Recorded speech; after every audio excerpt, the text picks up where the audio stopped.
Hey everyone, welcome back to some more Let's Play the Occult Chronicles.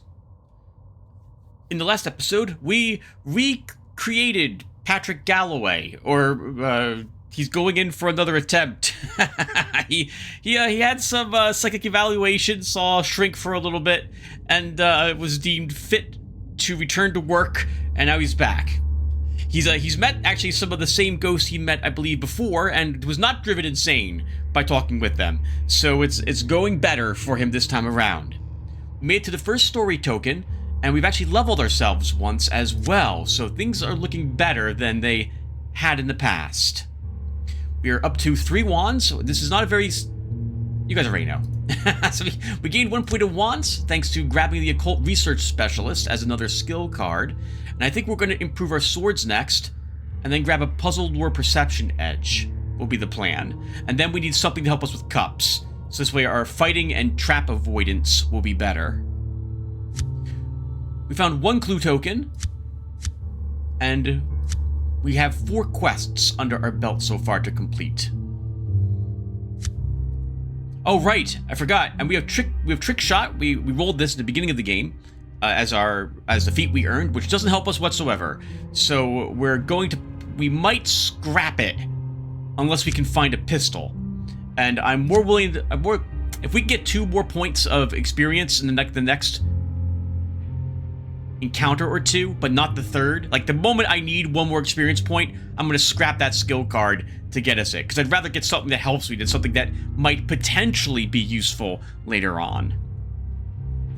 Alright, so, and for the mansion, we realized that the left-hand side, the west side, we'll say, of the mansion, is basically a dead end. The only thing over there worth investigating is the old grandfather clock. This is the source of at least 2 quests, I think 3 or 4 of them total. So we might be hitting back the alarm clock. We might be hitting up the alarm clock several times. It's a shame it's all the way over here and not somewhere located by the 2nd floor staircase, which is usually where it's located. With that 1 extra point of wands, we could also double back and get a few of the quests we couldn't get before. The Deck of the Red Hand, the Demon in the Fire. We could maybe... let's get the busts again really quick. Oh, the bus. We couldn't get the quest on the bus, could we? We could not. Okay, you know what? So, with the 3 wands, we probably can get many of the quests that we couldn't get before. So I think the first thing we do is double back and get those quests. I don't think we can get the quest from the painting of the duelist yet. I think we need 4 wands for that. So we'll come back for him. 3 wands is not enough for us to play the chess game with a decent chance of winning, so we're going to skip that. But this we can probably do now. Interrupt the talking busts. You decide to use your expertise as a medium to attract the bust's attention and see if you can find out what their story is. They might have some useful information since they seem to have been sitting here for quite some time. Queen, a knight, and a 10. And the page of what we have the face cards for shows up, which lets us win the challenge. You enter a trance and start singing along with them. It's painful, but by messing up the words and being dreadfully out of tune, you soon get their attention. They are begging you to stop. That's when you take control of the conversation.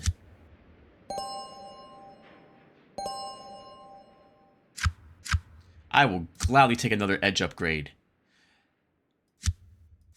So we're going to grab Bloody Mess.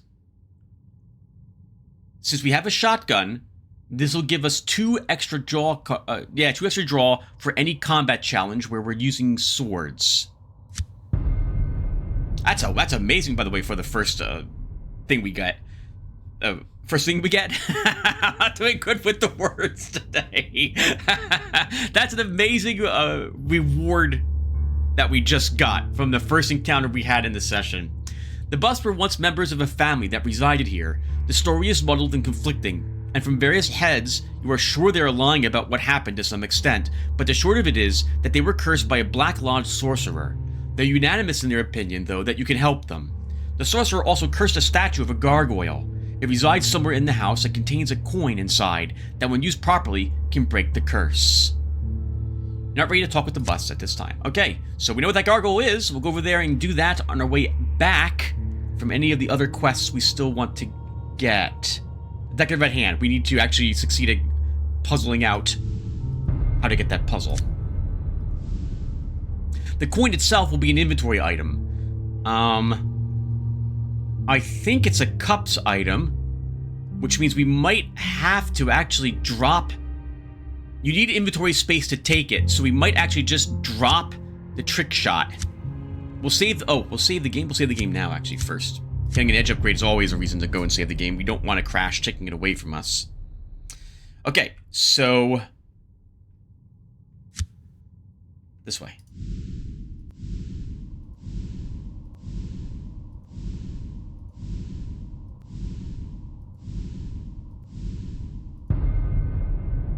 Oh, we still can't do this. Oh, did I already know it? Did I forget we had the quest already? I did. Okay, that one we had the quest for. Okay, so we missed just 2 quests. Sorry about that, viewer. We get punished by wasting some time walking down there. Alright, so why don't we first try to make contact with the demon in the fire. Something strange is going on here. You sense the opportunity to communicate with the demon and perhaps figure out how it was bound here and for what purpose. We have a queen, a knight, and an 8. We'll fight the gargoyle afterwards, because if the item we get from gargoyle does affect our statistics, we want to have the best chance we have of succeeding at the things we are attempting before we have that in our inventory. Well, we didn't get anything. You attempt to communicate with the demon, but are at a loss for how to break through. You push too aggressively and are assaulted with a burst of flame for your efforts. Oh, we might... Ooh... die here. An ill omen. So we got an Aura of Fortune earlier. This takes that away, so we're back to 0 luck. The flames roar from the fireplace as the creature seems to take form in front of you. You smell sulfur and brimstone and realize the demon intends to do you harm. Well, we'll go ahead and attack the demon. This thing looks like flame, but you guess that you can probably still hurt it. Besides, kicking demons around is your specialty. Is it my specialty? A knight, 2 pages, and then 2 10s. We'll probably do it. Oh, okay. Yep, and we do. Ooh, good thing we didn't draw her at first. If it burns, it bleeds flames, apparently. You subdue the demon, and it retreats to its fireplace, chastised, but still potent. Chastened, sorry. We will try this again. One more time. That's a bad hand. That's a very bad hand, so we're failing this again.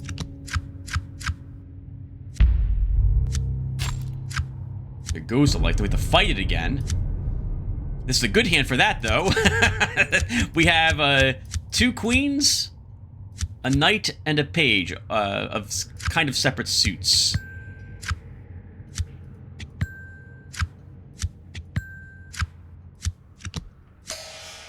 Okay.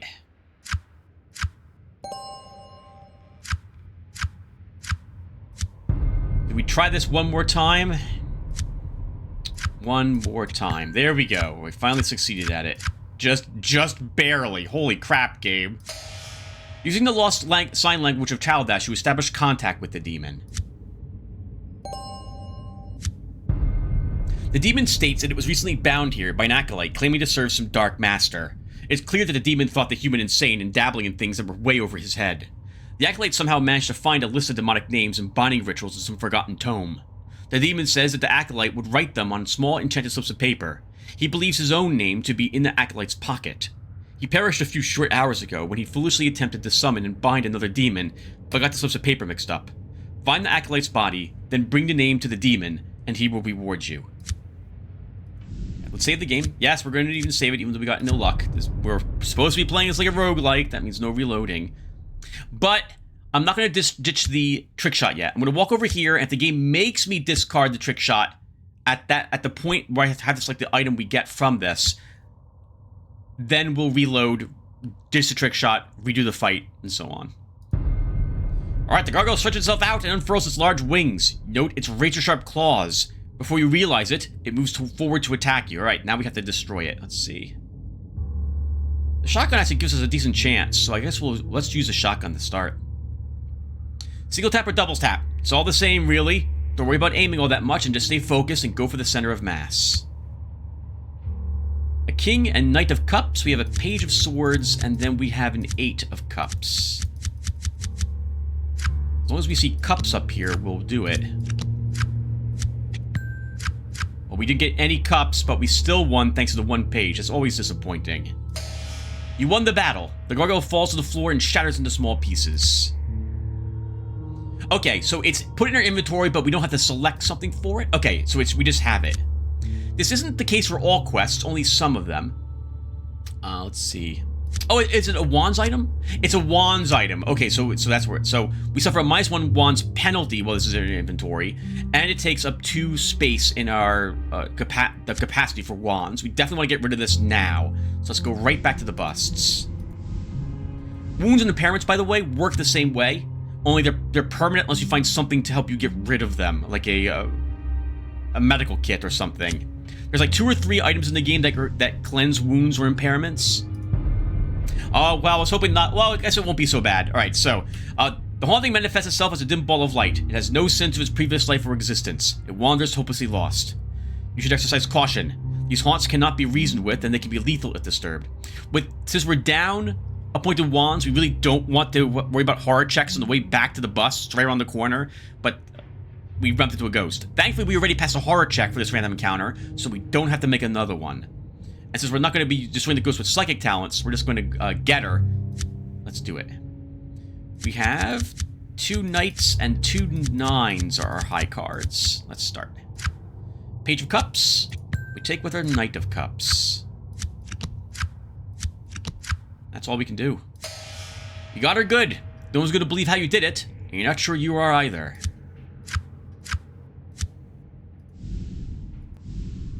Sorry, Death. We'll be back for you when we have higher stats. You decide to approach the sinking bus with the cursed coin and free them. You read the description on the coin and it magically separates into 5 pieces. You place a fragment into the mouth of each of the busts, careful not to forget the cracked one on the floor. After the last head swallows this fragment, you see glowing spirits rise from each head and then evaporate. It seems they have left you a reward. Oh, I like taking experience point. Oh, hey, an Arcana card. This was a tricky one to use. We'll look at it together in a little bit. And another Arcana card. Okay, let's take a look at these. First off, we're saving the game. That's really lucky. 2 Arcana cards. We can now play against Death. That we have those if we really want to. So Wheel of Fortune. Remove all trick and played cards from the table and then redraw the designated number of trick cards for the challenge after this card is used to take a trick. All trick points remain yours. So, effectively, you play the game twice, where the trick board is cleared of everything when you play this Arcana card, and then the same amount of cards are placed face down for you to make another go at it. You don't get to redraw your draw hand, but any points you earn from playing those cards, you keep. So it's a way for you to get a big amount of points. I usually save this for the very end boss encounter, and it trivializes it. I would like to do that, but I will have no hesitation of using this if we bump into something really horrid and we need to use it to save us. Oh, and the Devil gives us +1 Pentacles bonus. Replenish all charge for any spell cards in your inventory that require charge after this card is used to take the trick. So I have lots of, as you guys know, criticism towards this game, but something that I really think Vic did right in this is that some of these Arcana cards give you a bonus, so you don't want to play them. You want that passive bonus, but playing them might save your life. So you have to decide between holding on to that for that Pentacles bonus, for example, or avoiding losing for a trap that might have sprung and you dying or taking a wound. I really like this. That's an amazing decision for this game. Very rarely do I see other games that do something like this. I really, really like that aspect of this game. We could play against Death. Death also would give us Arcana cards or stuff, but I would like to try this when we actually have better stats instead.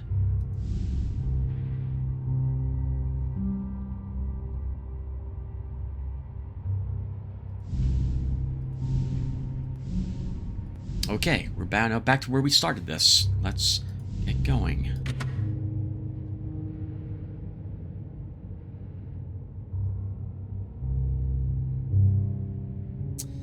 let's continue to explore other parts of this hallway. A locked door. Wouldn't mind having one more wands. You examine the lock mechanism, decide you just might not have finessed it open. No, I think we'll pass it. You decide to leave the door alone. Probably a good choice. Once again, locked doors give you auras of fortune or ill omens. We just took an ill omen, so now I'm a little more hesitant to try it and fiddle with locked doors until we get another point of cups or wands, preferably both. Oh, this might lead into the same room, though. This door right here. This is the kitchen area. We're lucky to find the chef in here, along with the dagger and such, but there's a whole quest line that we could start if we find the dinner table first. And this is it, actually. So we might find, I believe this is it, so we might find the ghosts here again, with the little girl ghost I like, the picture. Oh, not today? Not today.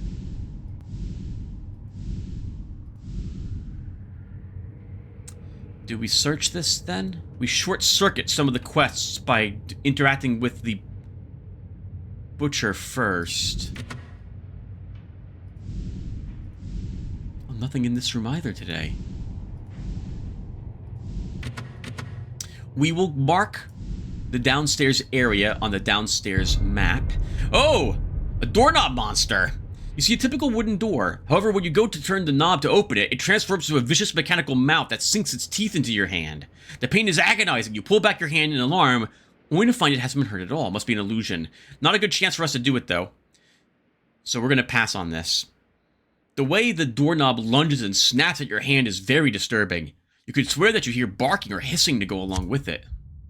It's more important for me to know where the way up is. If we fall down to the basement through a trap, I want to know where we can get back up and try to make our way there as fast as possible.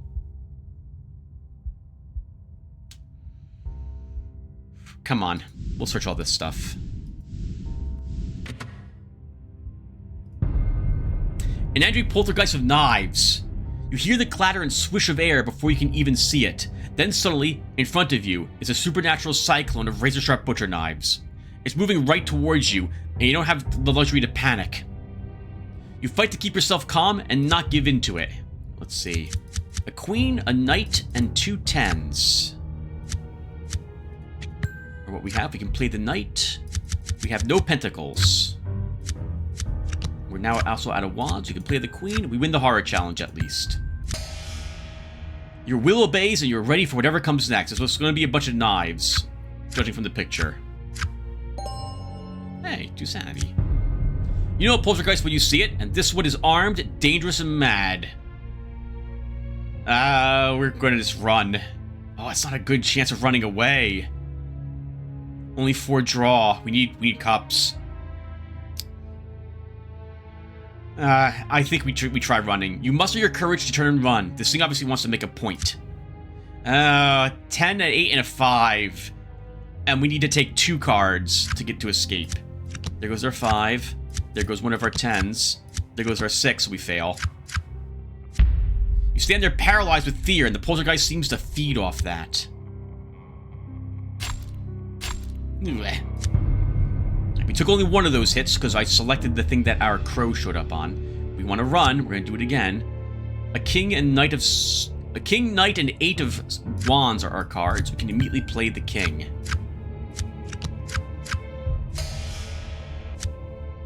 Thankfully, this creature isn't an active creature, so it won't move after us. You think that you hear someone whistling at first. The gloom seems to part, and you encounter a figure engaged in a task of some sort. It's dressed in clothes from a previous era. As you come closer, you realize that you're in the presence of something supernatural. The figure is transparent and seems to glide here and there as if floating on air. No matter how many times you see something like this, it is always a bit of a shock. Your touch with the supernatural threatens to chip away at your sanity. Calm your mind and resist the terror that wishes to overwhelm you. We have a knight, a page, and a king, all separate suits. I'm going to hold on to king this time. We're going to see if we can play it on a different card. We'll take that 2 with our 8 of pentacles. We can take the 3 with our page and win the challenge. And it looks like... Oh, well... Oh, hey, look at this, viewer. We actually made the right choice. Took a chance and it paid off for us. There you go. The king takes the 9 that our 8 couldn't have taken. At this point, you've almost gotten used to the spectacle of spirits of household servants skipping around their old haunts. The ghost that you are observing was obviously once a baker. You recognize the distinctive clothing and discern that it appears to be going through the motions of preparing bread for the oven. You sense, however, that it is agitated. It keeps repeating the same motions over and over as if stuck in some type of circle. It pays no attention to you whatsoever. You decide to make contact with the ghost and listen to its story. Many focused hauntings like this have some unresolved business here in this world. Maybe you can help. We succeed. Barely. You enter a trance and psychically reach out to the ghost. As you suspected, the ghost is caught in a psychokinetic rut of a sorts. It's not fully aware of this, but it seems eager to talk. I haven't any time for you, shouts the ghostly baker. Unless, of course, you can get my oven working again. It's wandered off somewhere, but I need it cleaned and fast. It's time to make the donuts. The ghostly baker pays you no more heed and goes back to his endless preparations. You will need to find the oven and clean it. Once again, viewer, as always, every year, whenever I recognize one of the pop culture references of the game, I point it out. This is from Dunkin' Donuts, right? That's a chain here in at least America. They used to bake donuts fresh every day there. That is no longer the case. They have those toasted coconut donuts, which have more calories than any of the jelly-filled ones, which I find odd. Oh, the butler might be in this room. This is the servants' quarters. Let's see. You are drawn to the soft sound of sobbing somewhere ahead. It's a sound that is very unsettling. As you approach, you see a small figure of a little girl standing in front of you with shoulders slumped and its head tilted down. You instinctively ask, is everything okay? And it turns to look at you. That's when you realize you are staring directly at a ghost. The girl stands there sobbing quietly and looking at you. It's one of the most creepy things that you have seen, and that's actually saying a lot. 2 kings? 2 kings? An 8 and a 7 are our high cards for this one. Separate suits. And we win the challenge. You kept your sanity. You shrug off the emotional effect of the sobbing, and ready yourself for what is to come. My name is Samara. What's yours? Have you seen Danny? I think they got Danny. She seems to speak directly into your mind. The sobbing resumes again, and you are not sure if it's just in your mind as well. You decide to use your psychic talents as a medium to find out who Danny is and what happened to him. Well, maybe not with this hand.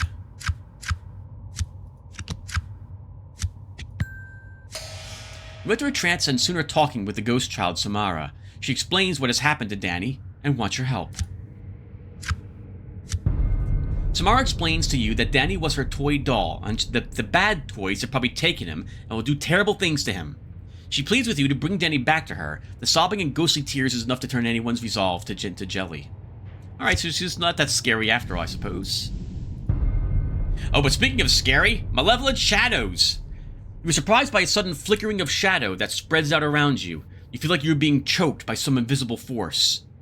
Your eyes bulge as you fight to gasp for air, and the dark shadows swirl around you. We have a king, a knight, and an 8 are our high cards. Page can take our 4. We take that 2 with a 4. That queen can take a 4. We lose our 7 to the 9, and we lose the challenge.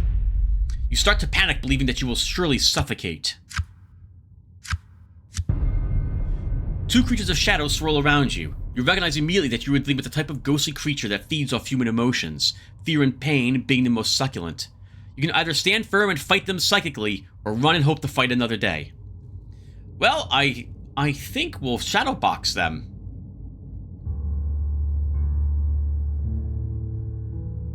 That much draw is better for us than dispelling the shadows. I said I wouldn't mention it here, but I will mention it one more time. I added this encounter. Normally you can only dispel them. You throw a few jabs and notice they actively avoid the shadow of your punches. For a second, they hesitate, and that's when you realize you can take them. It's going to be a bit of touch and go, though, metaphorically speaking.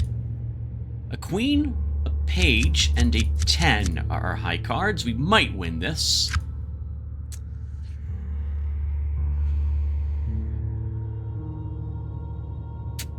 We win if we play the queen, so we'll just do it. Okay, that is what I was worried about. I was thinking to myself the whole time. I don't know if one probably believes me, but I'm thinking like, if I don't play the queen, maybe the king's up here today. I have a good feeling the king's up here. And it was. So I'm glad we didn't hold on to her then. We spent her the best. I mean, we had 2 other cups cards, and so we weren't in that much danger, but it would have been a shame holding on to the queen to take a face card only for the knight or page not to show up, the king to show up and stop us. I want more points. We'll play the page. Okay, not bad. You didn't know what hit. They didn't know what hit him. So much for the shadow nose. What type of thing is that, Tim? That was bad. That's bad. Well, I guess it makes sense. There was a movie called The Shadow, right? What was his name? Tim Curry was one of the main. He was a gangster in the movie. I don't remember who played the protagonist.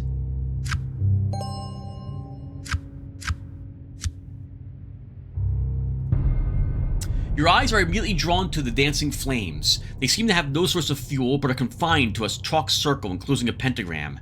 At each point, a small votive candle still burns. Then you notice the robed body sprawled on the wooden floor. You step closer. As you advance step by step, you begin to feel uneasy. You sense a powerful evil presence in the room, and a chill runs down your spine. A face takes form in the flames, and you stop at your tracks. It seems to stare into your soul, and you are afraid. This thing bound within the pentagram is demonic. Of that there can be no doubt. You must focus your mind and overcome the swelling sense of panic that the creature's gaze has sent through your entire being. We have a king and a queen, and then some 6s. Well, we'll take the 9 with our king, and win the challenge, just like that. Since we're now 7 over, so that was a good choice. Oh, we could have played the queen on that page. Okay, oh well. You break eye contact with the flaming demon. You'll know better to look it directly in the eyes again.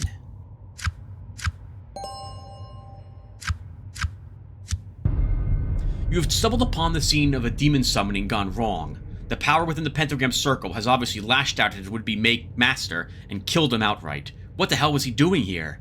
He might have been trying to defeat the vampires they're up against. Avoiding contact with the demon's fiery eyes, you examine the scene more closely. You notice that the chalk circle has been broken ever so slightly. This must be what led to the demise of the robed figure lying prostrate before you. Who knows what this poor evil soul had in mind that would compel him to consort with demons? You must tread carefully here. Well, this is like the other thing. So, oh, right, we do want to search the body because we want to find the slip of paper for the other demon. So let's do that. This must be the remains of the acolyte of which the demon in the fireplace spoke. He was obviously playing a very deadly game by trying to summon and bind these demons. The name should still be on him somewhere. Oh, Queen and Page of Swords and Knight of Cups are our highest cards. I mean, we win immediately by even playing the 4, so might as well play the Knight. We don't want to fight the demon.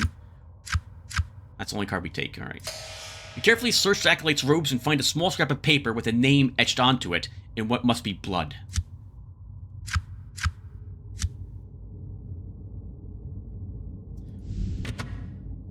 Let's keep searching the rest of the room, then we'll come back for this again and bargain with this demon. You were suddenly confronted with it by a translucent figure. It seems dressed in the attire of a previous era, perhaps the late 17th century. Your first impression is that it is not a hostile spirit. It seems to be considering you and taking your measure. Despite the non-threatening approach of the ghost, your confrontation with the supernatural is still very disturbing to your peace of mind. We have a King of Cups, a Queen of Cups, and then an 8 of Swords are our highest cards. Hey, can take the night with our King. Wonderful. And that too with our Queen. Perhaps you're getting a little too used to this. Yeah, this last time we met him, we went insane, if I recall correctly. Oh, look at this! This time we thematically gained some courage from the encounter with the thing that defeated us last time. I feel kind of bad though. We're probably not keeping Trick Shot. You recognize the ghost attire as that of a chapel or organ master. Your odd training tells you that it's a classic Class 4 free-roaming entity. It has retained its identity from its previous life and seems fully self-aware. The ghost gestures gently as it would like to allay your fears and make contact with you. You set about making contact through your skills as a medium. This time, you're not going to go insane. A Page of Wands, then we have a 10 and 9 of Cups, our highest cards. And we succeed. We establish a link with the ghost and are immediately overwhelmed by its sense of desperation. It needs your help. While in your trance, you come to understand the ghost's implorations. Many years ago, it was tricked into building the pipe organ by a nefarious cult known as the Order of the Divine Agony. It used the organ to collect the remnants of disembodied souls that were harvested from their dark sacrificial rituals. The cult is long gone, but the reliquary of torment abides here in this house. Within the pipe organ dwells the disembodied rage of hundreds of sacrificial souls. The ghost was able to sabotage the organ many years ago, hiding important pieces in the house. He alone possesses a sheet of music that the organ desires to unlock as a source of powers. The organ master wants you to help him destroy the organ and free the remnants so that it can return to the spirit world. Alright.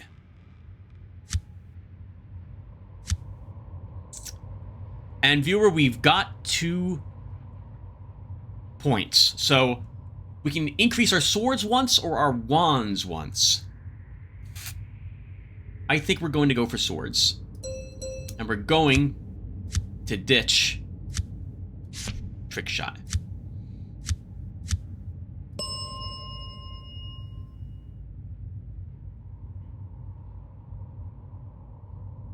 Oh, now that's interesting.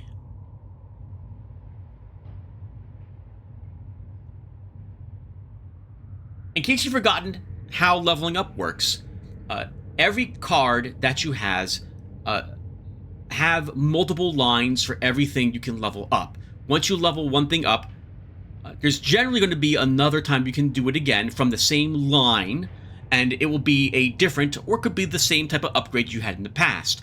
I am used to most of these giving you the same thing. So if we took a swords increase here, I would have expected another swords increase.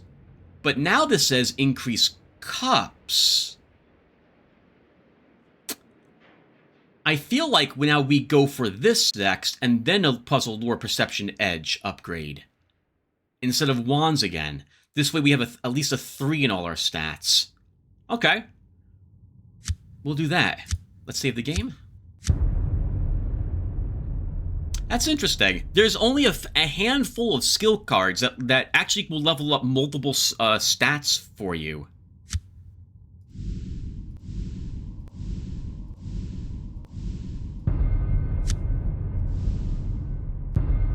Okay, so let's try bargaining with this demon.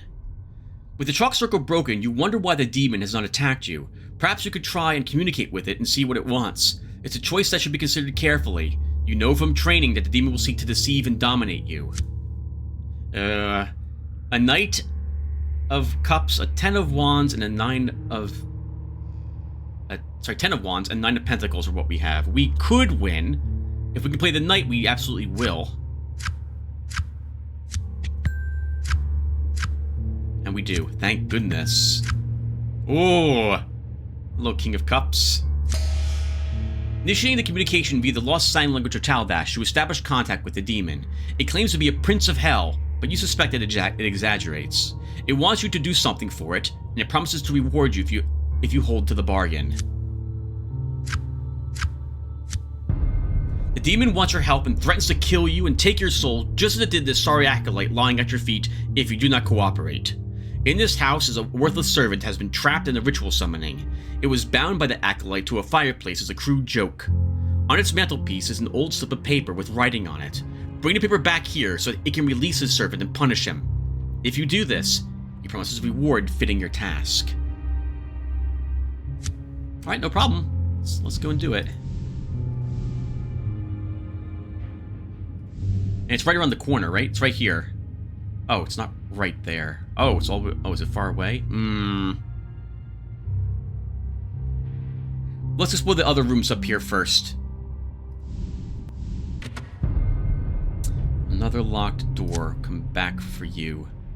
We're not going to go up these stairs. There's no reason for me to mark the upstairs area. We already know what the other half is.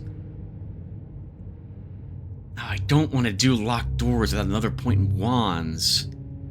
Or cups, right? Yeah. Wands and cups are the options here.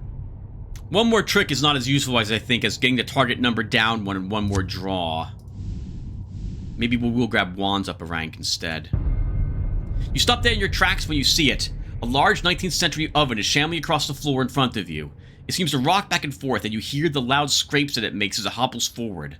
A sudden chill shoots down your spine as you realize that you're confronting something otherworldly here. You flinch in horror as a face seems to materialize and turns attention to you. Haunted furniture and you never get along very well. Yeah, I hate haunted furniture. I try to avoid it. That's why I don't buy things from IKEA anymore. Your eyes widen in disbelief as the possessed oven turns to meet your gaze. You must fight to keep your sanity. Let's see.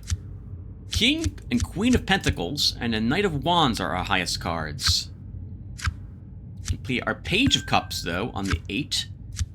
Play the King on that 8. And take that 10 with our Knight. You'll be damned if you will let this kitchen appliance scare you. No, just like yesterday. I think, yeah, it was yesterday. My oven and the counters that surround it have a little bit of space between them. And while serving myself up something, I accidentally spilled some food between them. I was like, no! And I had to walk the oven out a little later. It was cooled down to go and clean it up. It's kind of funny that this encounter here reminds me of that.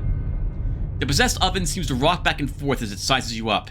You could swear you hear screams from souls trapped within the oven roasting in agony. The creature is the product of a sorcerer or curse of unfathomable evil. It's not a good chance to beat it up. We actually have a better chance of using sorcery against it, if you can believe it. This is probably because the auto balancer is coming in and making this tougher for us. The shotgun is not really that much better. I think we'd use sorcery. It's only 4 draw, but 5 target number. It's 1. We need 1 point of cups to do this, really. That's 1 more draw for this. Can we run away?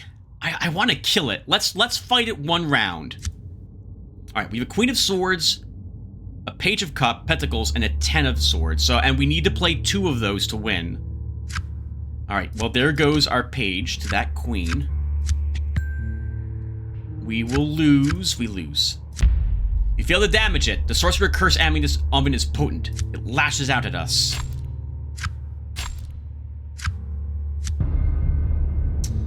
We took some damage. It didn't make it any easier. 1 more try, and then we flee. Not a good hand. Queen of Wands, and then 9 of Pentacles, and then 2 5s. So we're probably not doing it. Do we play our 1 trick card? Arcana?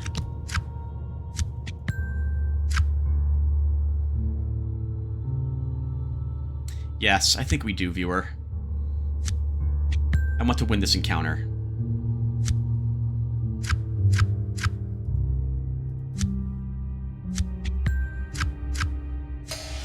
You damage the oven severely. It's a wrecked shamble, unable...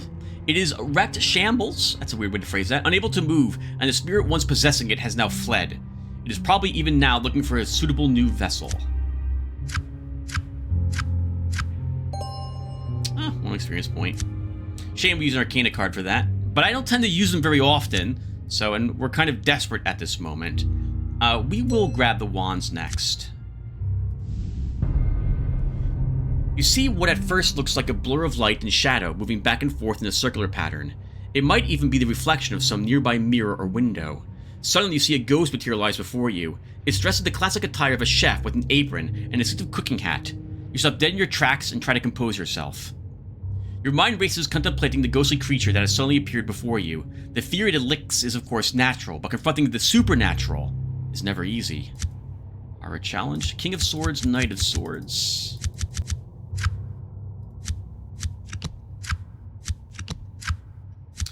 A lot of wands cards. Alright, we can take the 7 with our king. You might have emerged from this a little stronger. The ghostly chef floats about in a circle as if moving from workstation to workstation. It seems completely absorbed in what it is doing and does not seem to be paying you any attention. So this is part of a quest. I would like to actually get that quest before we communicate with it, so we're just going to run. The ghost is obviously pretty busy. You think that you'll check back later.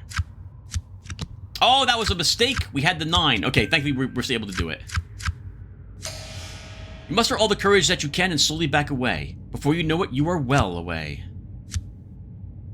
Okay, so we're not going through that door then. So we beat up the oven. We might as well turn that in right now. You decide to tell the ghostly baker that his oven is now clean and ready for use.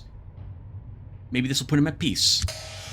You cleaned it, you say? Well, that's great news. I'll make sure you get a little something if any of the donuts are left over. Without a word, the ghostly baker vanishes. Hey! I'm glad for experience points. Another edge upgrade! What the heck is happening today? That's wonderful. So, adaptive intellect for us. Concentrate fire is okay. I don't really care if we can use the shotgun 3 times into combat. I'd rather have another card for horror challenges at this point. Let's go and save the game.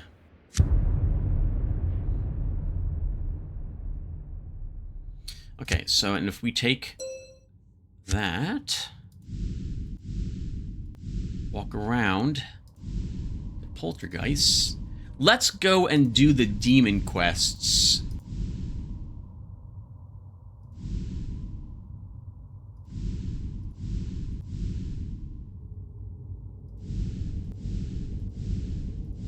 I'm surprised we haven't had another story token drawn by now.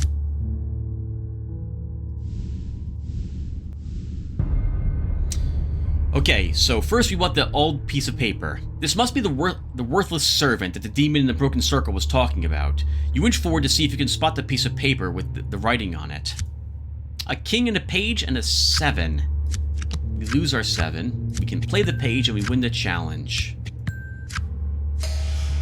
You quickly spot the slip of paper on the mantle next to an old clock. You quickly grab it and duck back, slipping the paper into your pocket.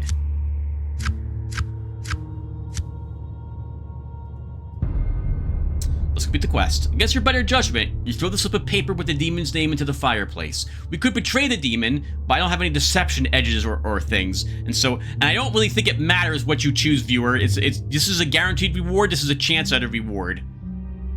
So, we really should complete the quest.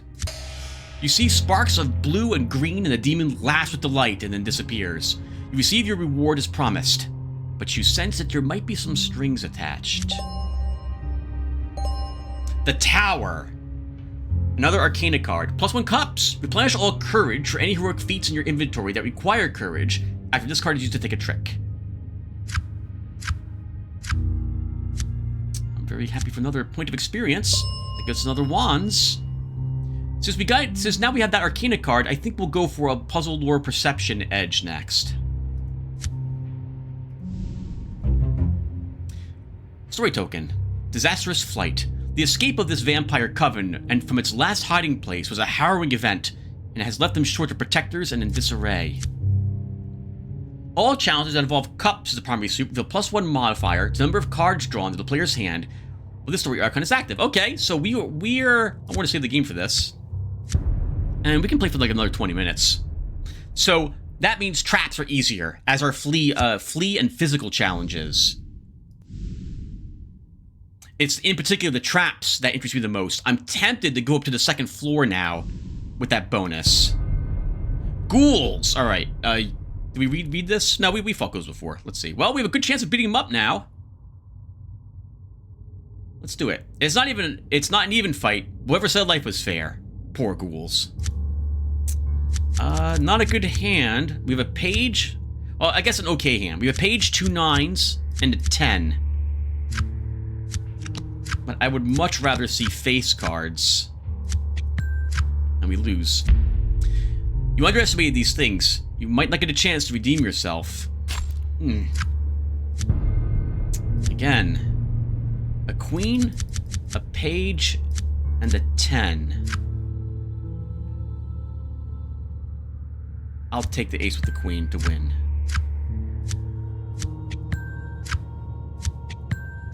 Okay.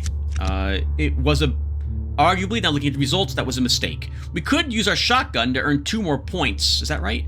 No, we can't. The shotgun ups us to a 6, not a 7. Okay, so that wouldn't have helped us. The ghouls are no match for you. They fall where they stood, and the puddle of blood on the floor is now bigger than ever. Come on, we need some life back. I guess I am glad for experience points, but life is really what I need. I need a life, viewer. What am I doing? What am I doing staying here and playing Occult Chronicles? And I just forgot what we did. We came down here and did something. What did we do? Oh, the demon. Okay, we're doing the demon quests.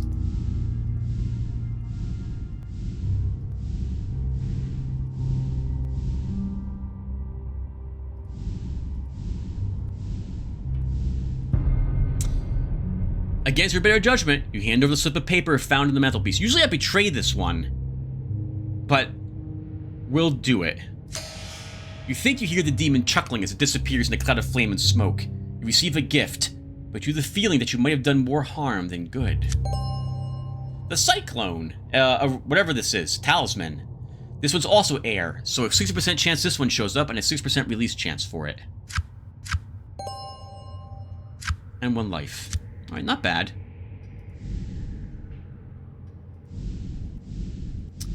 With that +1 wands, we can attempt the locked door now. Oh, this is interesting. 2 target with 5 tricks for 5 draw, or 5 target with 4 tricks but 7 draw. We'll go with the 2-5-5. So you see a locked wooden door. There's a worn keyhole right where it belongs, but no sign of a key anywhere. Examine the lock mechanism and decide that you just might know, oh, how to finesse it open. A 10, a 9, and a 3. So this is bad. We do succeed, though. The lock opens. You are just as talented with the lock as you thought. The mechanism clicks and you turn the knob to open the door.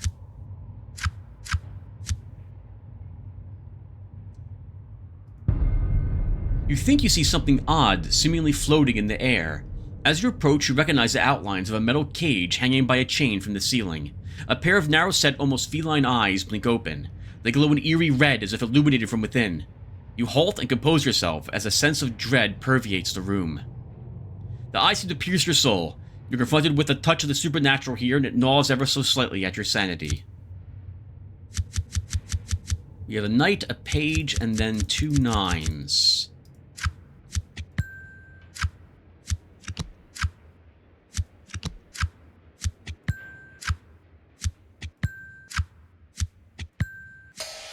You shrug off the otherworld aura that emanates from the creature in the cage. You recognize it as a familiar of some type, but are still uneasy about it.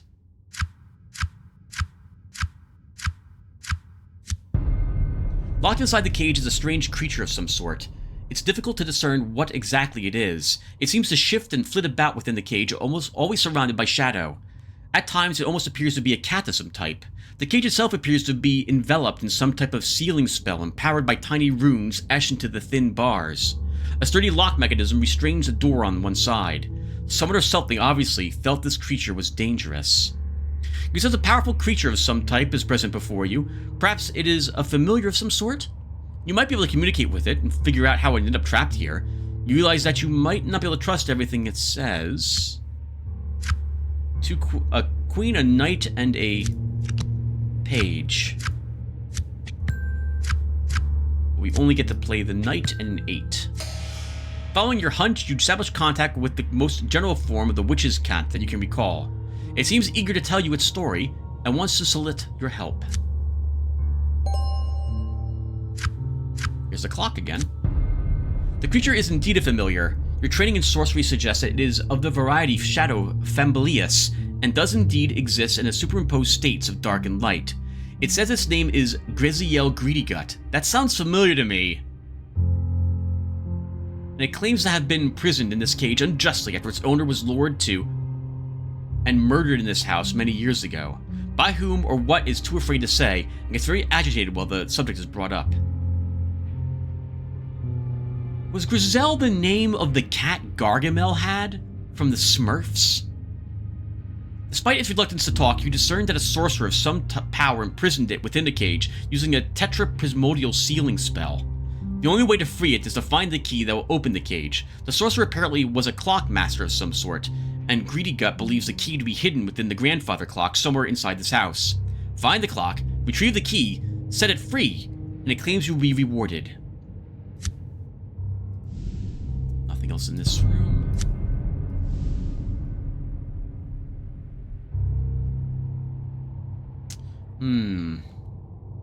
We still have quite a bit left of the first... the first floor.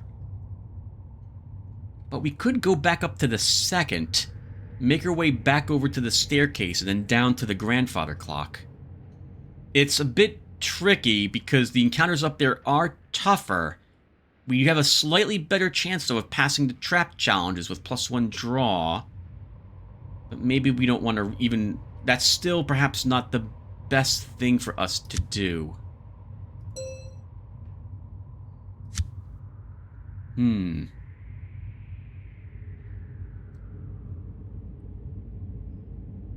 We also have 2 vampire wives on the 2nd floor. I don't think we're ready for them. No, we'll stay down here. I do want to see what's on the other side of this door. We'll come back.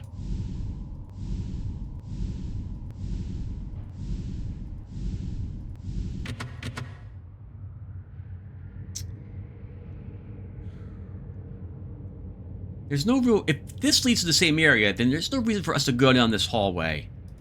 Hallways are a good source of traps. It does. Okay. Oh, I hate this room. Oh, there's a door on the other side. Alright. So... if you fail to cross that beam, you're falling down into the basement, and we're dying down there if we end up with that. So, no. We will not see where that door goes. Let's see where these doors go instead. Smoking room. Your attention is drawn to an old suit of armor standing guard in the gloom. As you strain to make out its features, you realize something is terribly wrong. A sudden chill shoots down your spine, and a sense of dread engulfs you. There is dark sorcery involved in this, and it nibbles at your sanity. Your eyes wide in disbelief as the cursed armor turns to meet your gaze. You must fight to keep your sanity. No reason for us not to play the king there. We have a good hand, quite a few face cards. And we get to play 2 of them.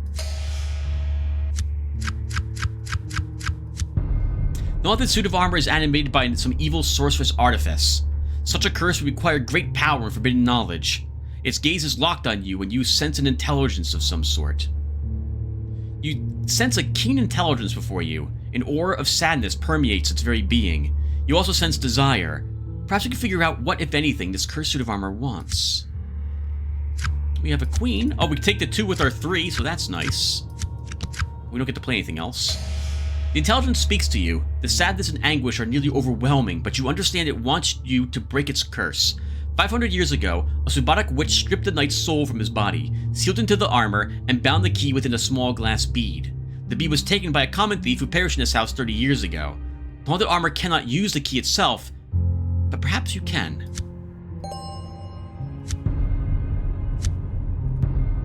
You approach what appears to be a metal coffin. Suddenly you stop dead in your tracks. A wave of horror sweeps over you. The coffin is actually an elaborate iron maiden, and it radiates a pure evil that undermines the foundations of your sanity.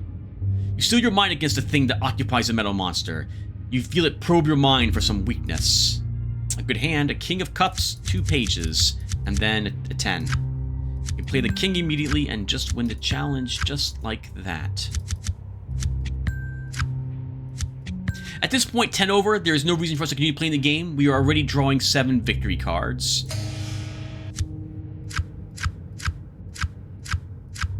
Winning more does not increase your chances, just the number of cards that you draw, up to a certain maximum. You sense the ancient evil that resides in the steel monster. You recall in your mind a file from a case in the Hawaii-Basu region of Romania in the 1640s. I apologize to everyone from Hawaii-Basu, whose name, because I got that wrong twice. A mad prince forged it from the melted down holy relics of the surrounding towns and then tempered it in a giant vat filled with the blood of virgin peasant girls. A ritual of some sort empowered the vessel to serve as a repository of an evil spirit that had bargained with the prince. You must abide by there even now. I would love to step into it.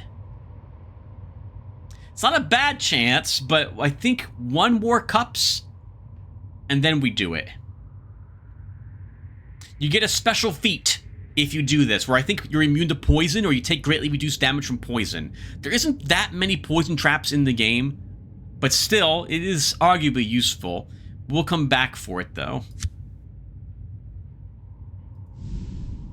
Oh! By the way, viewer, I was looking up to see if I could find this game, some sort of download for it. And my searching revealed that I think there might be like a backup page that exists. So I don't remember what it is on top of my head, but the page I found actually was describing the game and then had a link to one of my videos. I think the first one of Occult Chronicles. The article was made only like 2 years ago. I can't believe it. I'm kind of humbled that someone would use one of my videos for describing a video game, and I apologize for everyone who might have clicked on it. I'm always it's one of the few things that make me smile when someone actually finds a video of mine interesting or entertaining and or educational, and then like links it or shares it. I'm always humbled by that experience and very grateful when someone does so. Okay, I guess we'll explore the trophy room and then we'll wrap it up. We did not find Colonel Von Pelt. This is probably the wall of mounted heads. Your attention is drawn to a wall covered in mounted trophy heads. You recognize some of them as big game animals, but others are truly bizarre creatures. You see among others what might be a giant bat's head, a fish man of some sort, and a creature that can only be called a troglodyte. I'm looking at the heads, wondering if I recognize where they're from. As you come closer, a growing sense of unease begins to dominate your thoughts. You are startled and a chill shoots down your spine when you realize that the trophies are watching you. Their heads all turn slightly in unison as you approach. That's such a wonderful scene described there. I remember the introduction to Planescape Torment with all the skulls on the shelves that all turn to look at you. Your eyes widen in disbelief as you realize that the trophies are all mounted on the wall, possessed by spirits. You can feel them probing your psychic defenses as they try to get into your head. A king, a queen, and a knight. We have a good chance at this. Now that we have so many cards, I'm also willing to take a risk of holding on to a few of them for some of these challenges. Horror Watch, as you can see, we now have 4 wands and 3 extra card draw, so we're not going to be in too much trouble until we get down to the basement. Even then, I think we might be okay, especially because we can increase our wands another point at the very least. Your defenses prevent the spirits from hurting you. The trophies gaze down at you with pleading eyes. You can sense that some of them want to make contact with you psychically. Others look like they would like to tear you apart if they had a body with claws or could get their fangs on you. There is definitely some type of strange sorcery involved here that is binding these spirits to the trophies. You can feel a wave of anger building slowly in the psychic space of this room. Someday, it's going to explode. You're the target of a quest that after you kinda almost finish it, you can then take their quest to change the results of it. So I'd rather not fight them. Oh, we can communicate with them now! Did we meet the Colonel? I'll double check. You decide to enter a trance and try to communicate with the spirits. Many of them are hostile, so it's a risky proposition. I didn't think we could actually do this until we complete the first part of Colonel Von Pelt's quest. You enter a trance and reach out to the spirits that are not overly hostile. Many are insane with rage, but a few are still coherent. You discover that they want you to do something for them.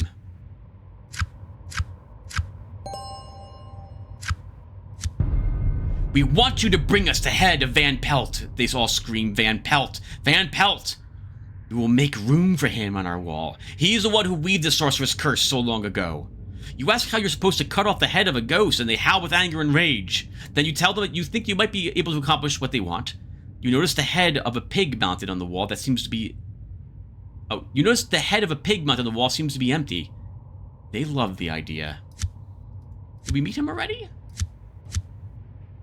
We did not. Okay, I thought you had to find Van Pelt first. Then when you brought the head back, you could communicate with the head wall, and then they would ask you to do this. Then you go back to Van Pelt, now the option of fighting him, then you're going back to the wall again to do it. That's interesting.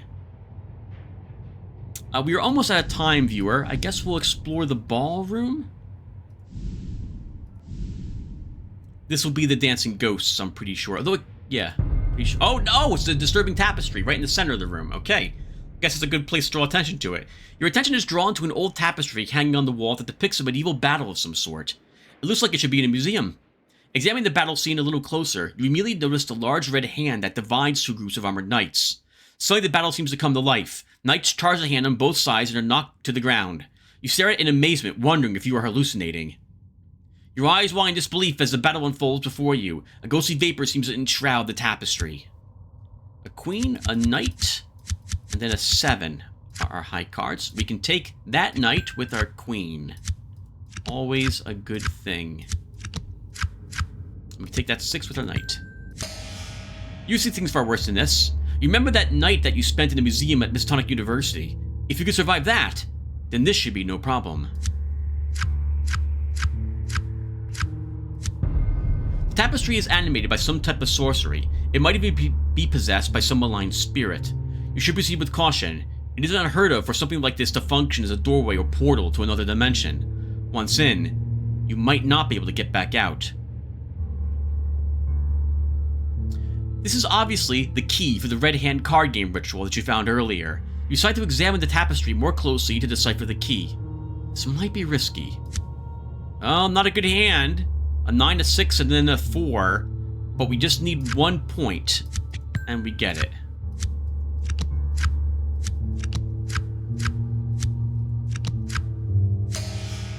You almost didn't see it at first, but the key is built into the movements of the 2 armies of knights as they prance around the battlefield. You quickly note down the corresponding cards and their locations. Oh no!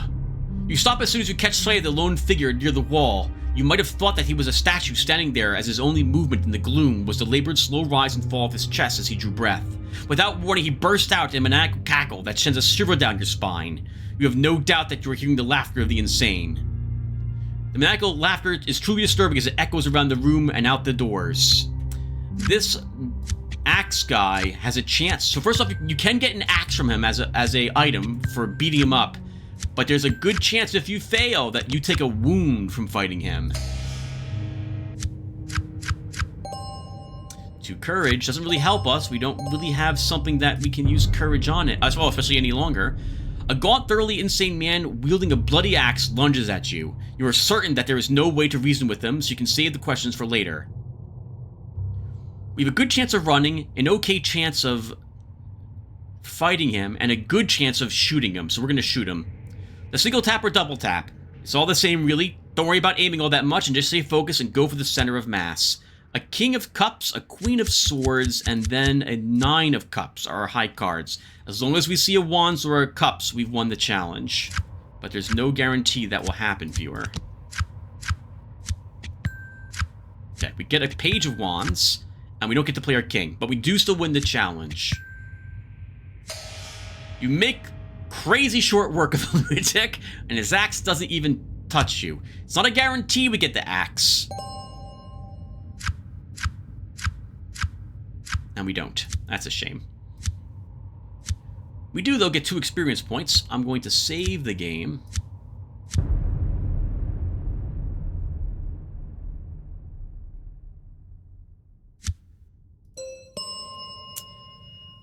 Okay. Now, I'm going to talk about this really quick. I'm going to complain about something and vent a little bit more. Sometimes the words on your edges don't accurately describe what's happening. During the one session I had where I got a wound, I leveled up and grabbed this. And it doesn't work the way this says it works. So at the beginning of any puzzle or perception challenge, X random tricks placed on the board are in a scryed visible state where X is the level of the edge. But this isn't true. It's at the beginning of any puzzle lore or perception challenge, X tricks are X random tricks are placed on the board in a scribed visible state where X is a random number between 1 and the level of the edge. So this text is wrong. I was really furious when I got an edge upgrade and saw only 1 scryed card from this. I generally like the scrying options when it's available because it helps me figure out what cards I'm playing. Let's see.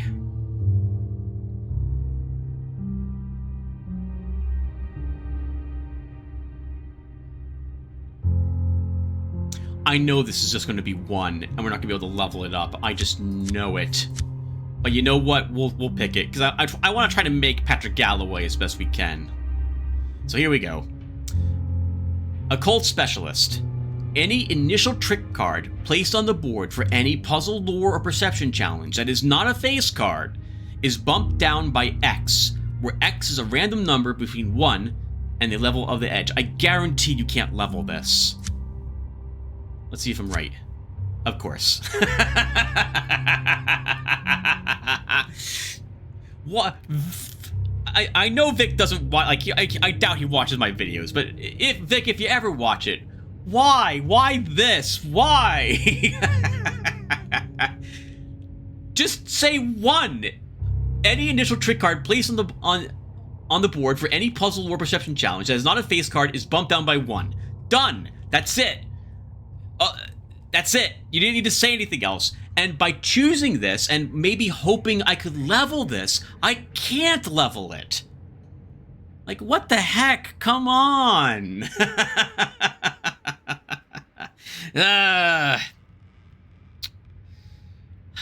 Do I want to alt F4 and just choose a different one?